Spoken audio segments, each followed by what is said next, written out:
Hi అండి, అందరికీ నమస్తే. వెల్కమ్ టు ఇంటి రెసిపీస్ ఛానల్. ఈరోజు రెసిపీ వచ్చి సేమియాతో కారపూసను ఎలా చేయాలో చెప్పబోతున్నానండి. చాలా క్విక్గా అయిపోతుంది. పిల్లలైతే బాగా ఇష్టపడతారు. ముందుగా గ్యాస్ మీద ఒక బాండి పెట్టుకొని అందులో 3 కప్పుల దాకా నీళ్ళని తీసుకోండి. అందులోనే సాల్ట్ను కూడా వేసుకొని 1 టేబుల్ స్పూన్ దాకా ఆయిల్ని వేసుకోండి. ఇలా ఆయిల్ని వేసుకోవటం వల్ల సేమియాలు ఉడికిన తర్వాత కూడా పొడి పొడిగా ఉంటాయి. చూడండి, నీళ్ళు అనేవి రోలింగ్ బాయిలింగ్ అయ్యేదాకా మంటని హై ఫ్లేమ్లో పెట్టుకొని బాగా మరగనివ్వండి. ఇలా మరిగిన తర్వాత అందులో 1 కప్పు సేమియాని వేసుకొని సేమియా బాగా కుక్ అయ్యేదాకా మంటని మీడియం టు హై ఫ్లేమ్లో పెట్టుకొని కుక్ చేసేసుకోండి. నేను ఇక్కడ సేమియా ఉడకడానికి 1 కప్పు సేమియాకి 3 కప్పుల వరకు వాటర్ తీసుకున్నానండి. 3 కప్పుల వాటర్ అయితే సరిపోతుంది. చూడండి, 5 నిమిషాల తర్వాత సేమియా అనేది ఈ విధంగా ఉడుకుతుంది. నేను వీడియోలో చూపిస్తున్నాను కదండి. ఇలా పట్టుకుంటే విరిగిపోతే మనకి సేమియా అనేది బాగా కుక్ అయినట్లే. ఇప్పుడు గ్యాస్ ఆఫ్ చేసి ఈ సేమియాని వడకట్టేసుకుందాం. ఇలా వడకట్టేసుకున్న తర్వాత దానిపైన చల్లటి నీళ్ళని ఒక గ్లాస్తో పోసేసుకోండి.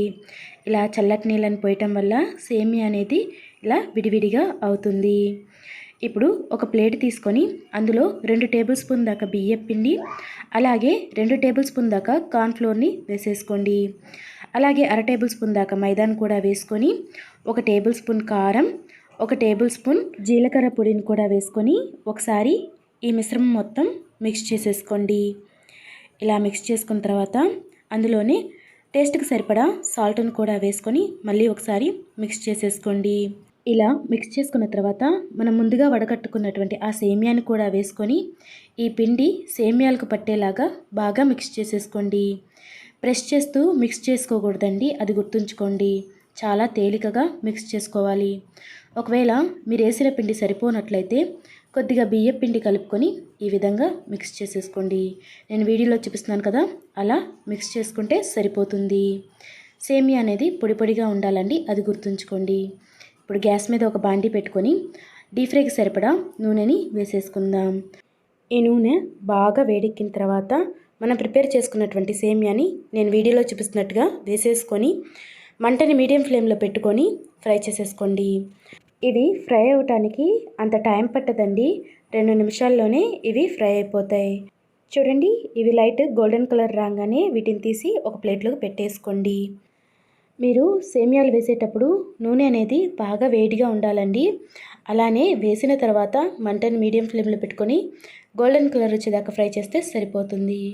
అడుగున ఈ విధంగా సేమియాలు ఆగిపోతాయి కదండి, అప్పుడు ఇలాంటి టీ వడబోసే గెరటితో ఈ విధంగా తీస్తే ఈజీగా వచ్చేస్తుంది. ఇదే విధంగా మళ్ళీ సేమియాలను వేసుకొని ఫ్రై చేసేసుకోండి.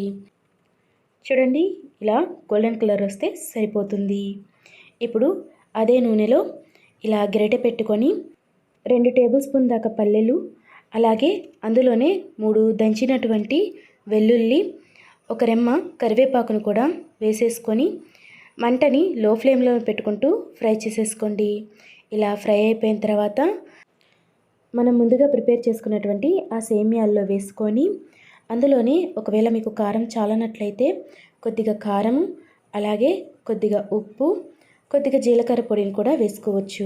మీరు కావాలనుకుంటే చాట్ మసాలాను కానీ ధనియాల పొడిని కానీ వేసేసుకోండి.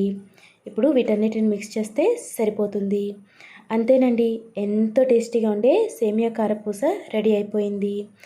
పిల్లల నుంచి పెద్దల దాకా బాగా ఇష్టపడతారండి. మీరు తప్పకుండా ట్రై చేసి మీకు ఎలా కుదిరిందో నాకు కామెంట్ సెక్షన్లో కామెంట్ చేయండి.